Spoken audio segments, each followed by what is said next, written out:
பிள்ளைகள் நாங்கள் இன்றைக்கி என்ன பார்க்க போகிறோன்னா கணித பாடம். கணித பாடத்தில் நாங்கள் திசை கொண்ட எண்களை பார்ப்போம்.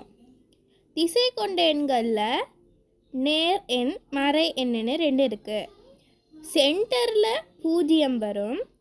நேராக ஒரு கோடு போட்டு சென்டரில் 0 வரும். மற்ற பக்கம் நேர் எண்ணும் இன்னொரு பக்கம் மறை எண்ணும் போட்டிருக்கும்.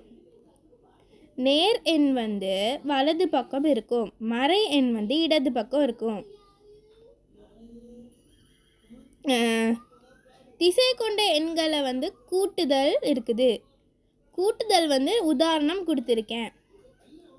உதாரணம் எப்படி இது பண்ணணும்னா, நம்ம சும்மா கூட்டல் பண்ணுற மாதிரியே பண்ணிவிட்டு அதில் ப்ளஸ் போடணும். அப்புறம் வெவ்வேறு அடையாளம் வந்தால் அதில்